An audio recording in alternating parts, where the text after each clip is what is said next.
bambos in dim tima humbo. Tiende bambos in dim tima humbo.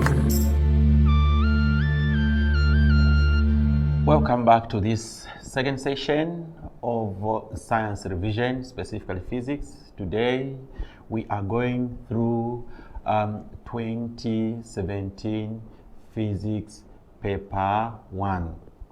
Okay, as it is, please, you are requested to invite your friends, to invite your relatives so that they come again.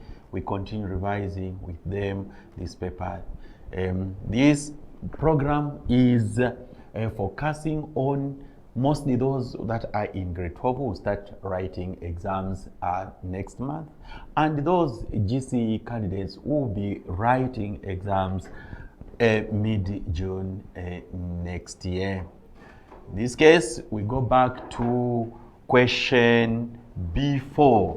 We start with question B4. Okay. My name is Ernest Kasolo. I'll be with you for the next 1 hour again. Question B4 reads, an electrician of mass 50 kilograms is fixing a bulb in the corridor on the 20th floor of a building 100 meters from the ground. Take G to be 10 meters per second squared. A, determine the gravitational potential energy of the electrician when on the 20th floor. So we look at this. This electrician is above the ground on the 20th floor, and then he has potential energy at that particular point. This is what they want us to calculate. Now, look here. We put down the information that we are given there. We have the mass, which is 50 kilograms. From there, we have the gravitational force. Our G is 10 meters per second squared. Now remember, G can either be in meters per second squared or it can be in newtons per kilogram. It means the same. The units are the same. Okay, then the height, we are told from the ground to the 20th floor where this electrician is 100 meters. And they are asking us to calculate the potential energy. Remember the formula to calculate the potential energy. Potential energy is equal to mgh. Mass times gravitational force times height. So the mass there is 50 kilograms times the gravitational force, which is 10 meters per second squared in this case, times the height, which is 100 meters. From there, you just evaluate that, which gives us 50,000 joules. This is the potential energy that he is possessing at that particular point where he is. Right. Part B. Part B is saying, while working, the electrician slipped and fell directly to the ground floor. State with a reason the amount of kinetic energy the electrician possessed as his body just touched the ground. So there are two things they're asking us here. They are asking us to state with a reason. Now, in this case, the stating comes like this. The kinetic energy is equal to 50,000 joules. Now, what is the reason? The reason is that this electrician possessed potential energy, and the potential energy was changed into kinetic energy. Remember the law of energy conservation, which says that energy can neither be created nor destroyed, but it can only be changed from one form to another. So in this case, we see potential energy being converted into kinetic energy. All the potential energy actually have been converted into kinetic energy. That is the reason why the potential energy here is equal to the kinetic energy. Right. Let's move to part C. Part C is saying, calculate the time taken for the electrician to fall from the 20th floor to the ground floor. They're asking us to determine the time. Now, before we determine the time, what information do we have? The information that we have in this case is that the height, which is the same as the displacement, is 100 meters from the ground to the 20th floor where this electrician is. And then from there, we have the gravitational force, which is 10 meters per second squared. We also have the initial velocity. At that particular point on the 20th floor, the initial velocity for this electrician is what? 0. And then they are asking us to determine the time. This information is adequate enough for us to use the equation of motion to determine the time. Now, here we are going to use the formula. Displacement is equal to initial velocity times time plus half times gravitational force multiplied by time squared. Okay. We substitute the information into the formula. We have 100 meters equals initial velocity is 0 times time, which we are looking for, plus half times the gravitational force. It is coming down, so it is positive 10 meters per second squared times time squared. The formula is requesting us to square the time. So this will give us 100 is equal to, remember, any number multiplied by 0 gives you 0. So this is cancelled out. And then we have half times 10 times t squared.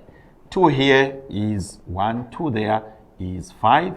So what is this? This gives us 100 is equal to 5t squared. Okay, now we have to look for t squared. Divide both sides by 5, even there by 5, so that that and 5 and that 5 goes. So we have t squared is equal to 5 into 100 is 20. But the question is to find time, not to find time squared. Therefore, our t is equal to square root of 20. Therefore, t is equal to 4.47 seconds. This can easily be rounded off to t is equal to 4.5 seconds. So this is the time that the electrician took to move from 20th floor to touch the what? The ground. Okay, so we are done with B4. We now move to B5. B5 is talking about temperature. What is the question saying? The liquids in 5 liquid in glass thermometers, A, B, C, D, and E, expands linearly with the temperature. All the thermometers have scales marked in degrees Celsius. Figure B5.1 accurately represents the scales of these 5 thermometers. So we can see our thermometer A, B, C, D there. Then use the information from the scales of the thermometer in figure B5.1 to number A1. State which thermometer has the greatest range. This is simple. What we just do is, in each thermometer, subtract the lowest from the highest temperatures that we have there. So if you look at the thermometer A, we have 250 the highest and 50 the lowest. So when you subtract that, so in A, we have 250 degrees Celsius minus 50 degrees Celsius. This gives us 200 degrees Celsius. That is the range that we have. In B, we have 110 degrees Celsius minus negative 10 degrees Celsius. Now look at this. Negative gives us what? Positive. So we are going to add. So this gives us 120 degrees Celsius. C, we have 50 degrees Celsius minus 0 degrees Celsius. This will give us 50 degrees Celsius. Then D, we have 300 degrees Celsius minus 100 degrees Celsius. This will give us 200 degrees Celsius. Then the last one, which is E, we have a 45. We have 45 there, 45 degrees Celsius minus 30 degrees Celsius. And this will give us 15 degrees Celsius. So now we compare the solutions that we have found here. We see that thermometer A and thermometer D, they have the highest range. They are equal, actually. They're having 200 degrees Celsius. So the range there is 200. The other range, 200. So in this case, the thermometers with the greatest range are thermometer A and or thermometer D, because they are having 200 degrees Celsius, 200 degrees Celsius. Good. We go to part 2. State and explain which thermometer has the greatest sensitivity. So in this case, one with the shortest range is expected to have the greatest sensitivity. So when we look at them, we see that thermometer E has the shortest range. So in this case, thermometer E is one with the greatest sensitivity. Why is it so? Because this thermometer is able to show the reading even from a small change in what? Temperature. Small change in temperature, it will be able to respond to that. So that is the reason. The reason it is able to respond to small change in what? Temperature. Now let's go to part B. B is saying, state 2 advantages of thermocouple thermometer over a liquid in glass thermometer. So here we are trying to compare a thermocouple thermometer and a liquid in thermometer. Point number 1, we see that a thermocouple is able to measure very high temperatures. Remember, a thermocouple has a cold junction and a hot junction. So by having a cold and hot, it has a very long range that it is able to do what? To measure. The other point is that it can measure temperature from far away, from a longer distance. It is able to measure the what? The temperature. Another point is that it is able to respond rapidly to what? To change in temperature. It responds rapidly to temperature. So out of those, just pick 2 and then you get it right. Good. Let's move to B6. B6 is talking about waves again. Figure B, B6.1 shows a thermometer, or rather, shows a pattern of a wave on a string. It shows a pattern of waves on the screen. So we are able to see the wave there. Then name the type of wave shown. A wave produced by a string is a transverse wave. A wave that is produced by a string is a transverse wave. Now, remember, a transverse wave is a wave whose particles of a medium vibrate perpendicular to the wave what? Direction.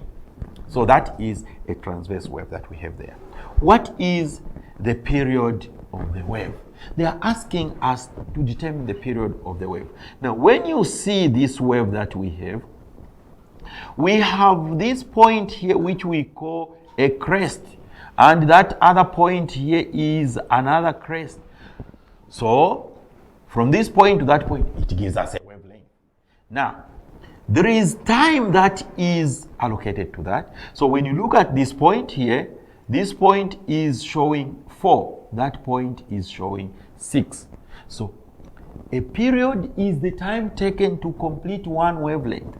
So from there to there, this is our wavelength. So the time it will take to move from one crest to the next crest gives us the period. Now look at this. Here we have 6 seconds at this crest minus what? We have again 4 seconds here, right? We have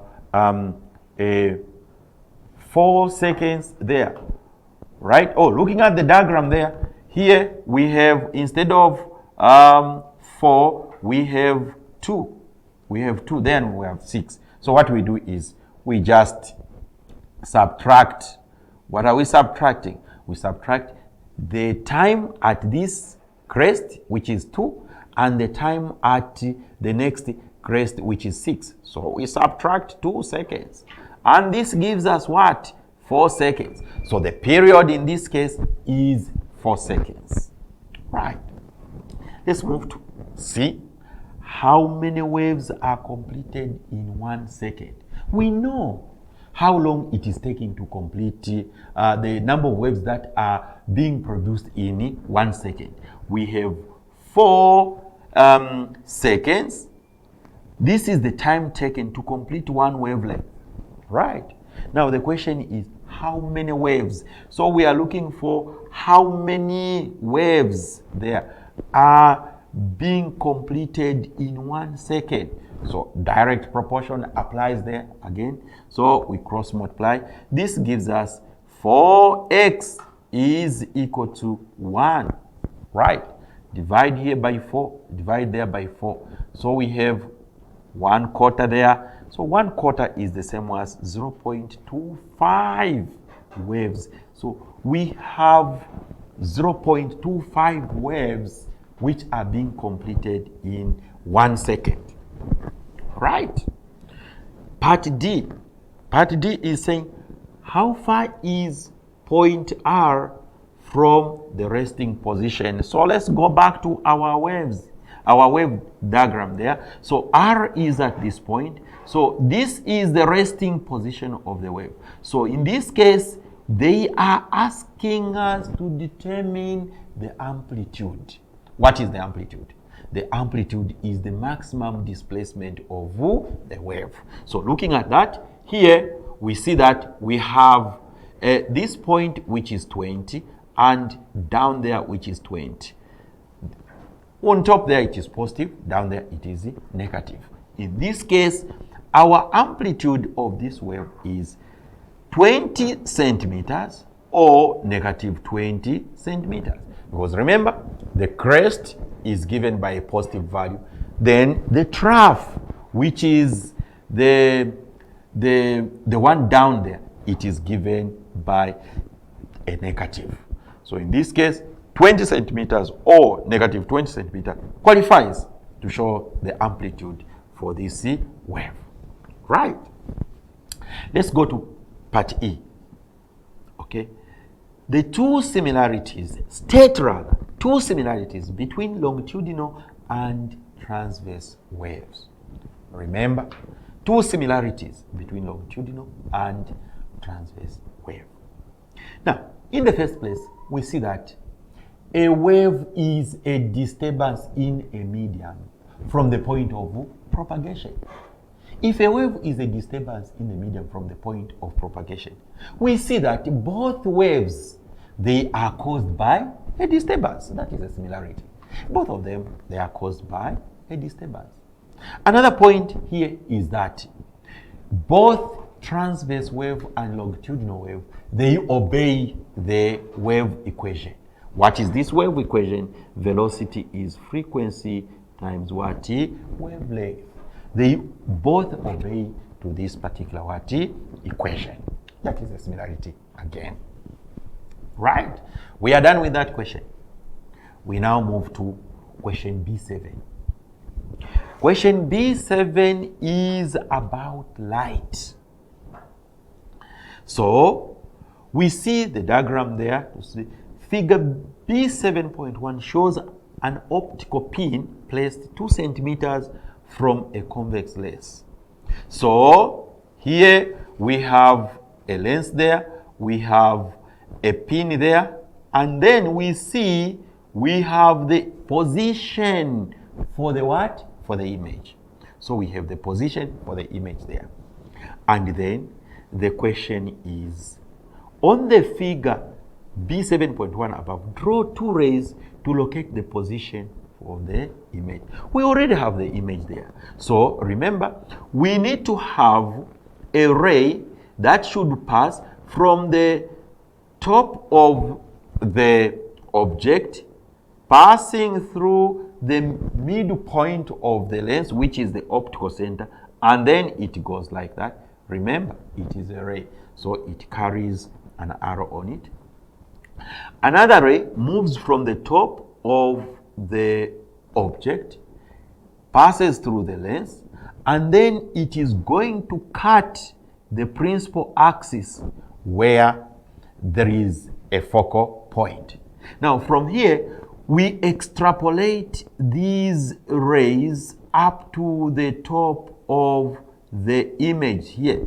So where they are meeting, this is where we have the position for the image. Remember, this is the image, and then this is our object. We have the image and the what? The object there. So this is how you expect to do, to extrapolate this ray to touch the top of the image, and then this one also at the top. They are expected to meet at the top of the what? The image. Right? If the magnification was 3, we see magnification is 3. How far is the image from the lens? We have to remember the formula here. Magnification is equal to distance of image from lens divided by distance of object from what? From lens. This is going to give us the distance of the image which they are asking us to find here. Okay, so we are told magnification is 3, and then distance of the image from the lens, it is what we are looking for. Then the distance of the object from the lens, we are told it is 2 centimeters. Okay, now to find the distance of the image from the lens, in this case, we just say 3 times 2 gives us 6 what? Centimeters.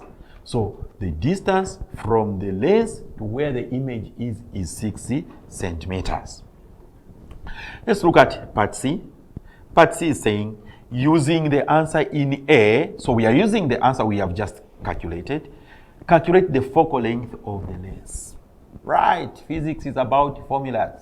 Remember the formula very well. So here, what do we say? We say 1 over f, which is the focal length, is equal to 1 over u. U represents the distance of the object from the lens, plus 1 over v. V represents the distance of the image from the lens. Right? Now, in this case, when we look at the image that is being formed, this image is virtual. If you have a virtual image, it means that the V is negative. So our V is negative 6. Negative simply means the image is virtual. If the image is real, the V becomes positive. Right? We substitute 1 over f is equal to 1 over 2 plus 1 over negative 6. Remember, negative 6 for virtual image.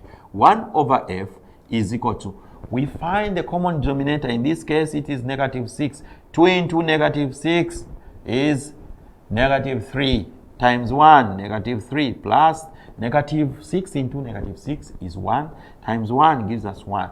So this is 1 over f is equal to negative 2 divided by negative 6. At this point, we have to cross multiply because we are looking for f, not 1 over f. So this will give us negative 2f is equal to negative 6 divided by negative 2 divided by negative 2. Then the negative cancels, negative 2 cancels. Then negative 2 into negative 6 gives us what? 3. So in this case, it tells us that the focal length is 3 centimeters. Now remember, the focal length is only both sides. This side 3 centimeters, this side also 3 centimeters. Okay, so we are done with question B7. We go to question B8. Question B8 is on electricity. Figure B8.1 shows the electric circuit in a cloth dryer containing 2 heaters X and Y connected to a 230 volts power supply.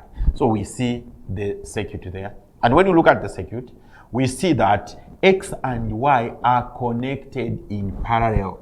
This is a parallel connection.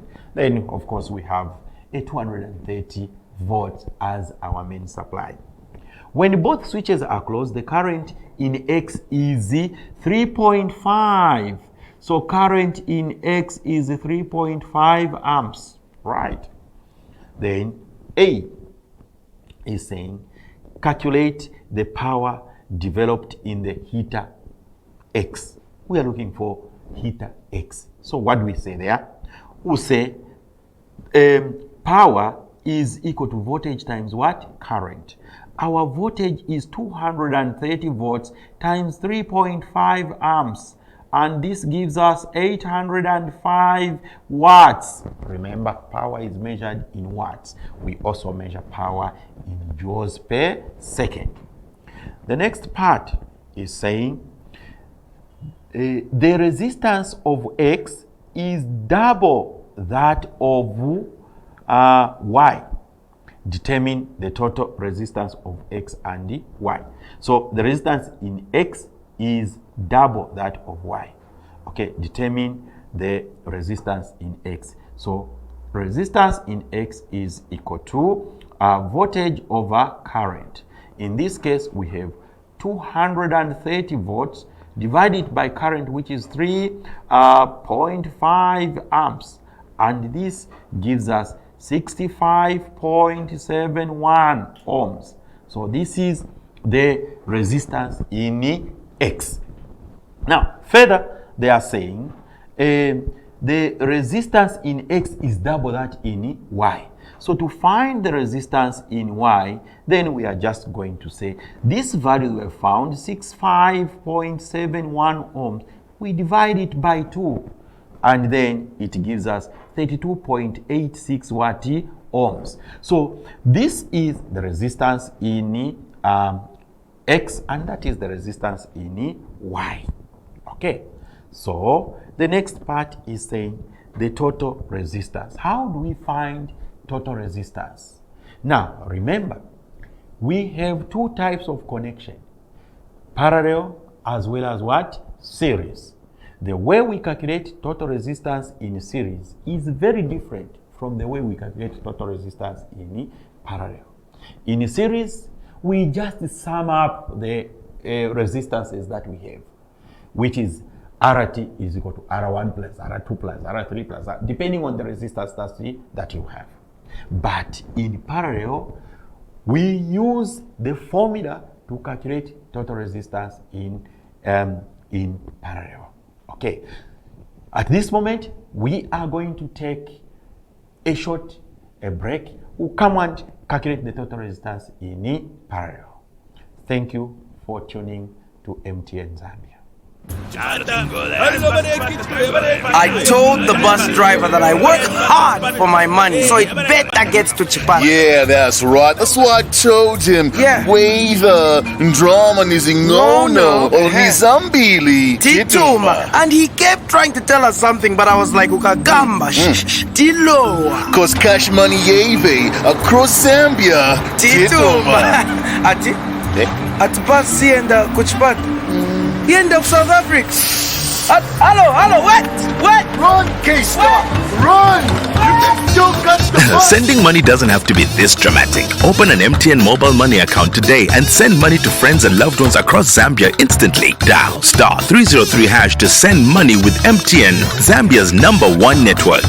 With MTN mobile money, Tituma. MTN, everywhere you go. Do you expect more from your internet service? Maybe it's time to switch to MTN's 4G internet. Introducing the next level in high-performance mobile network technology, taking your home or office internet experience to a whole new level while keeping it simple. Get to work by the click of a button or manage your team from miles away. Browse faster, download multiple files, and stream videos quicker with no limits. Get it all done with MTN's 4G internet. So don't let your internet slow you down. Stay online in real time all the time. Get your MTN 4G SIM today and find your nearest 4G zone to enjoy maximum performance of your 4G enabled device. MTN, everywhere you go. Welcome back to the second segment of this revision. My name is Ernest Kasolo, going through 2017 Physics Paper 1 paper. Okay, before we continue where we ended, we want to see some SMSs that we have received. Okay, the SMS is coming from Brighting Andre. I stay where there is science. I can't wait to also deliver a lesson on current electricity. Good work presentation. Thank you so much. Zulu Christopher King says, that's fine. Do we have other SMS from there? Okay, that is what we have so far. In this case, we are proceeding to, okay, before we proceed, I can see some more SMS there from Ian Mofia Mushosha. You are also watching. Oh, beautiful. Lizzie Mlenga Chewe, he says, fine. Nancy Musosha, this is great revision. Zone, a thumb up, MTN. Thank you so much. Ian Mofia again, this is great. Okay, Mofia, hello. Okay, we can see Kasonde Chimpusa, Kathy. I'm watching from Kafue Boys. Awesome stuff, Mr. Kasolo. Thank you so much. Please also tell your friends and other relatives that would also be connected to MTN so that they benefit from this revision. Thank you so much.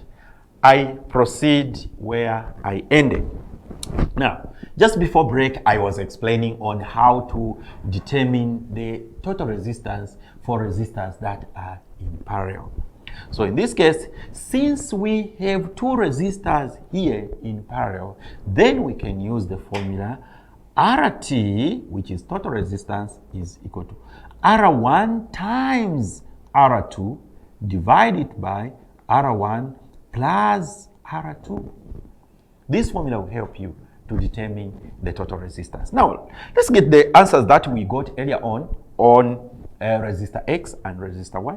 So resistor X, in this case, which is resistor 1, it is 65.71 ohms times resistor Y, which is resistor 2, is 32.86 ohms divided by, we are now summing up the same values. So this is 65.71 ohms plus 32.86 ohms, right? So when you multiply, what is on top there, it gives us 2,159.23 ohms divided by 98.57 ohms. Right. Then we divide that into, we divide 98.57 into 159.23, and this gives us 21.9 ohms. 21.9 ohms is what they are asking us to be the total resistance of X and the Y. Right. Now, having looked at that, we are done with that question. Let's move to B9. B9 is the last question in section B of this segment. Now, question B9 says, the element X, atomic mass 117, atomic number 58, emits an alpha particle to form element Z. Again, we have come to a question on radioactivity. It is emitting alpha particle. What did we say earlier on? We mentioned it that alpha particle is helium nucleus. So if there is emission of alpha particle, we see the reduction of 4 units from the atomic mass and the reduction of 2 units from the atomic number. So, part 1, what is an alpha particle? Alpha particle, we have mentioned it several times, it is helium nucleus. Helium nucleus, remember, it is He with 4 and 2 down there. Right. The next part, which is part B, write the decay equation which represents the above emission. Now remember, this equation must be able to balance. Whatever you have as reactant must balance with what you have as product. In this case, what we have on the left must balance with what you have on the right.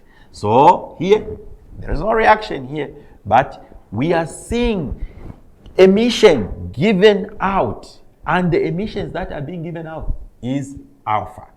So we have X with 117 and 58 there, giving out alpha.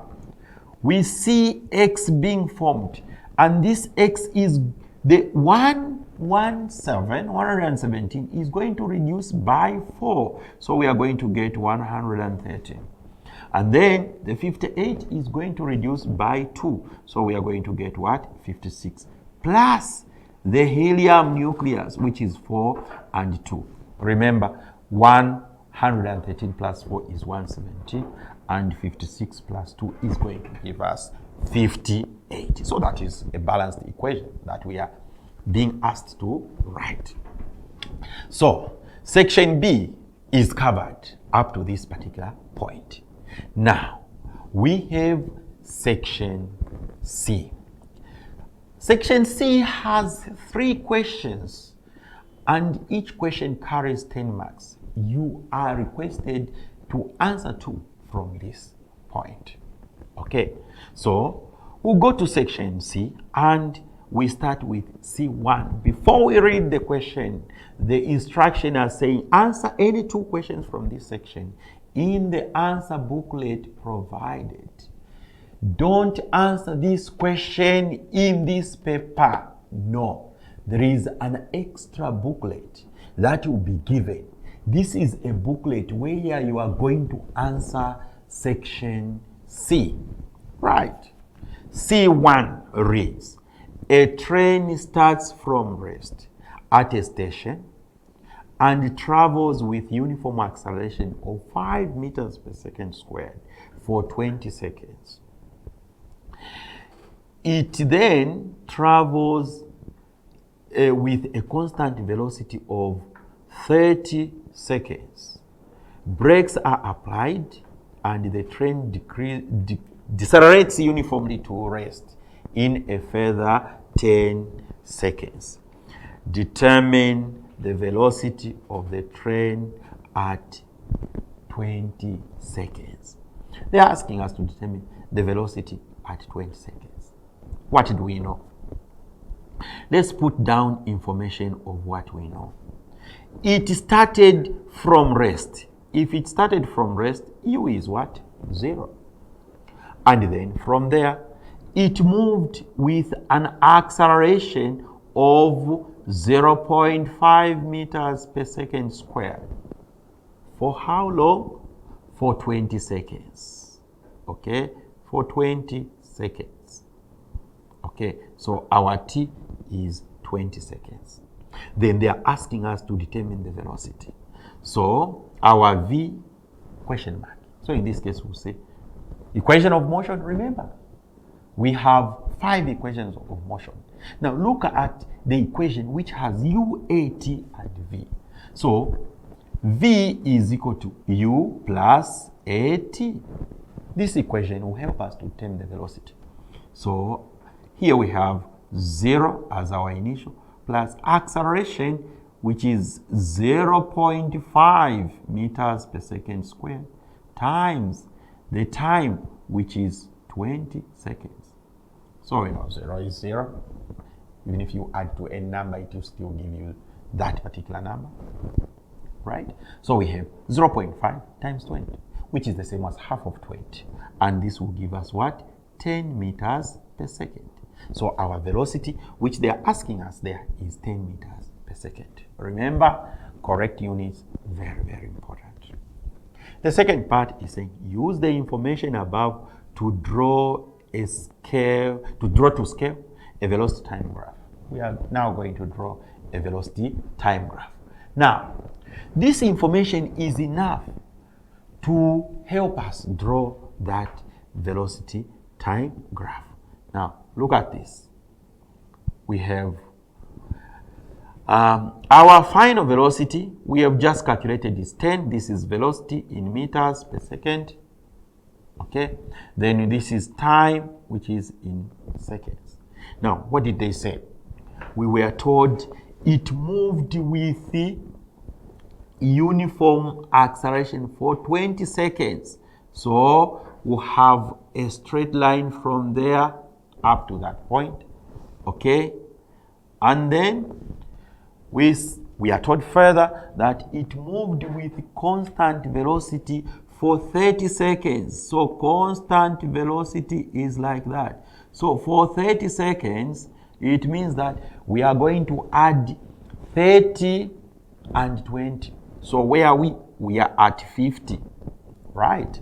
Then it breaks up to rest for 10 seconds. So braking is like that, up to that, for 10 seconds. So 10, we add on to 50. Where are we? We are at 60. So this is how the graph is going to appear. Started from rest there. Okay. Now, remember, when you are drawing on a graph paper, a graph must cover at least 3/4 of a graph. That is what we call a graph drawn with the reasonable what? Scale. Okay. Now, from there, we are done with our graph. Then, using the graph, calculate the retardation. Retardation is the same as deceleration. This retardation is the opposite of acceleration. Acceleration, it goes up, slanting to the left. Deceleration, it goes down, slanting to the right. So this is our acceleration. This is our retardation. What other information are you expected to know? You should know that acceleration in this case is positive, but deceleration, which is the same as retardation, it is acceleration now which is negative. Okay, so here to calculate the retardation, we'll say A is V minus U divided by T. Okay, our V is our final velocity. In this case, it is 0. Minus initial velocity is where it is starting from there, which is 10 meters per second. Divided by time it takes. The time which takes, we are just considering for retardation. So this is 50 and 60. So 60 minus 50 gives us what? 10 seconds. Okay. So 10 into negative 10 gives us negative 1. That is negative 1 meters per second squared. The negative is telling us it is going down. This case, you can also say retardation is equal to 1 meters per second squared. You have seen now, when we say retardation, we have removed the negative because we have already stated that it is going where? Down. 1 meter per second squared. Right. The next question is the total distance covered by the train in kilometers. They are asking us to find the total distance covered. Now, there are two ways that you can work out this. One method is look at the three shapes that we have. This is a triangle. The one in the middle is a rectangle. The one at the end again is a triangle. So you can say triangle, area of a triangle, plus area of a rectangle, plus area of the other triangle. That is one method that you can use. The other one, which is the easiest, is that you look at the shape of this graph. This is a trapezium. If this is a trapezium, then we can use the formula for a trapezium. Area of a trapezium is half, then L plus B, then H. Again, it will give you the same answer. So, let's use this one. Half times L. L is the distance from 0 to 60 there, which is 60. Okay, 60 plus B. B is the shortest distance that we have on top there, which is 30, where the motion was constant. Then height. Height is from 0 to 10. So we have 10 that side. And then we work out that. So this is half. We add what is in brackets there. 60 plus 30 gives us what? 90. Then from there, times what? 10. Okay. What is half of 90? Half of 90 is 45. 45 times 10. This gives us 450 meters. But look at the question. What is the question saying? The distance covered in kilometers. Now, it is important to know how to convert meters to kilometers. 1 meter is equal to 1,000. 1 kilometer rather is equal to 1,000 meters. What about 450 meters? This will give us X. So when you cross multiply here, it just simply gives us 450 meters divided by 1,000. And this is going to give us a 0.45 kilometers. Kilo means 1,000. If you want, you shouldn't have to reach this stage. Just from here, you just say, if kilo means 1,000, then 450 meters, divide it by what? By 1,000. Then it gives you the answer, which is 0.45 kilometers. The question demands us to find the answer in kilometers. So, this is how you are expected to answer question 1 in section C. So from there, let's look at question 3 in section C. Question 3 in section C. Again, this question is on radioactivity. So C3 is also on radioactivity. Just like those other two, in section B, we had a question on radioactivity. In section A, we had also two questions on radioactivity. Now, what is this saying? The question reads, strontium 90, the symbol Sierra, atomic mass 90, atomic number 38, is a radioactive isotope. A nucleus of strontium 90 decays by emission of beta particle. So you see, again here, we have talked about alpha particle. We have also talked about beta particle. So beta particle, immediately you hear beta particle, you should know it is a fast moving electron and the atomic mass remains the same. The atomic number increases by 1 when there is emission of beta particle. Right. Define the term isotope. How do we define an isotope? We have two ways in which we define isotopes. The first one, we say isotopes are atoms of the same element. Atoms of the same element with the same atomic number. Same atomic number, but different atomic mass. Different atomic mass. So we are talking about the number on top is different, but the number down exactly the same. That is how we define an isotope. Remember, atoms of the same element with the same atomic number but different atomic mass. The other way is by losing the number of neutrons. You will say isotopes are atoms of the same element with the same number of protons. Protons are the same in these isotopes, but they have different number of what? Neutrons. The neutrons are different.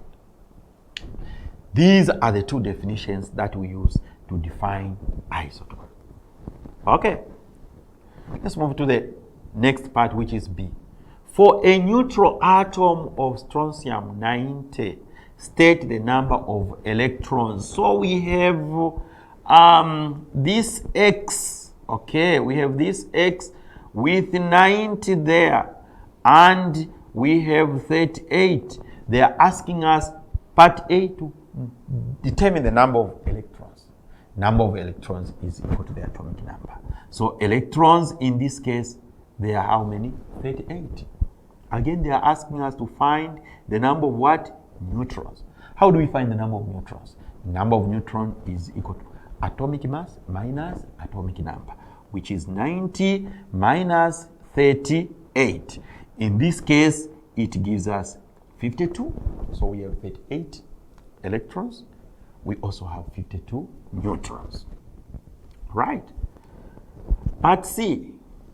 When the nucleus of strontium 90 decays, it becomes a nucleus of yttrium, symbol Y. So the nucleus, after giving out this, the emission, it forms another nuclide. Right. Write the equation for this decay. Remember, earlier on we are told it is giving out beta. So if it is giving out beta, what are we saying? We write the equation. So we have X, 90 there, and 38. Okay? And then giving out beta, we are going to form a yttrium with the 90, and then the atomic number increases by 1.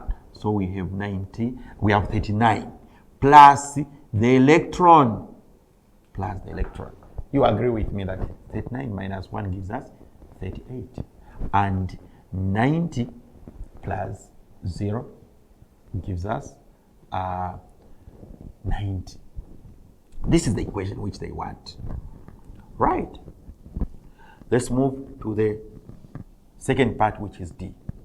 A sample initially contains 6.0 times 10 to the power 8 atoms of strontium 90. So this particular sample has 6.0 times 10 to the power 8 atoms of strontium. If the half-life of strontium 90 is 29, so our half-life is 29 years. What is half-life? We defined half-life earlier on. Time taken for half of a radioactive substance to decay. Okay.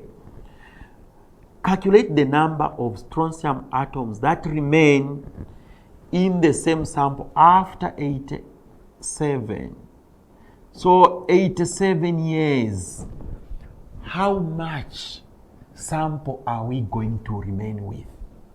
So in this case, we have a formula that we use. But first of all, before we look at this formula, we should be able to understand how many times did it undergo the half-lives. How many halves do we have? So we'll say 87 years divided by 29 years. This gives us 3. So it underwent decomposition 3 times. It underwent decomposition 3 times. Again, there are different methods that you can use to determine that.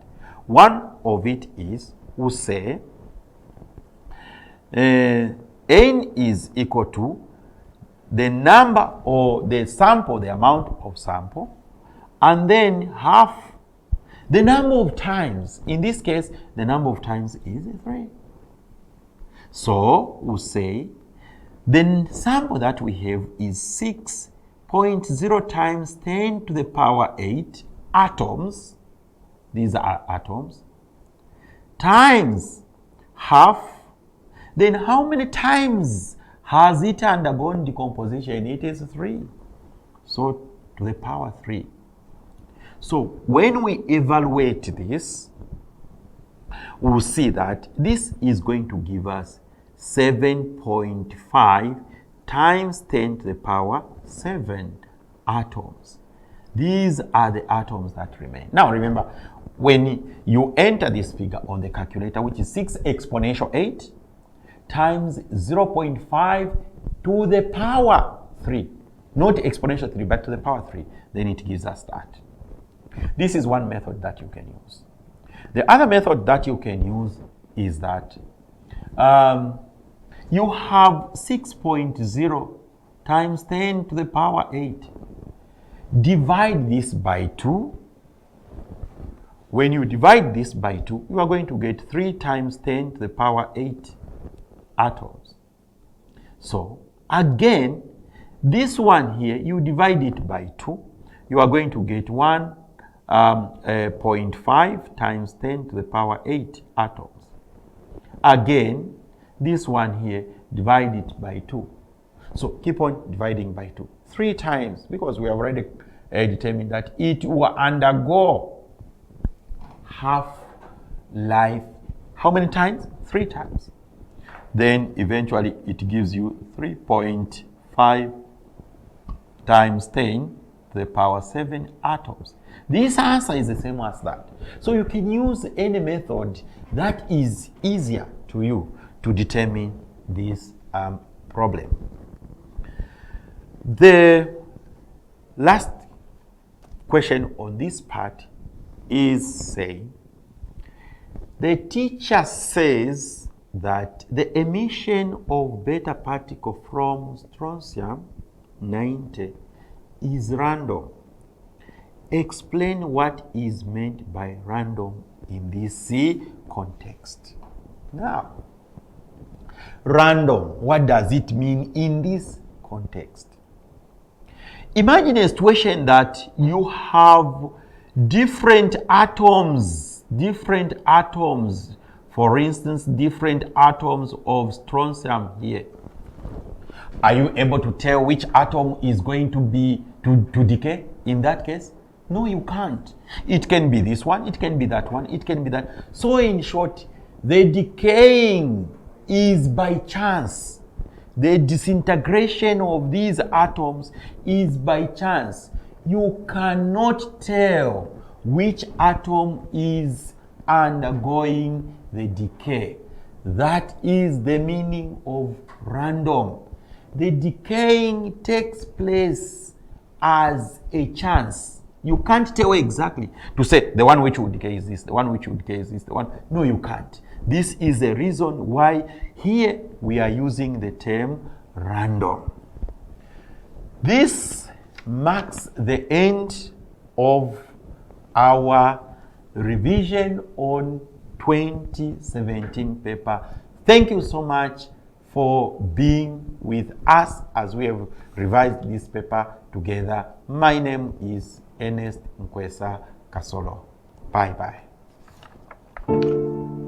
Oh,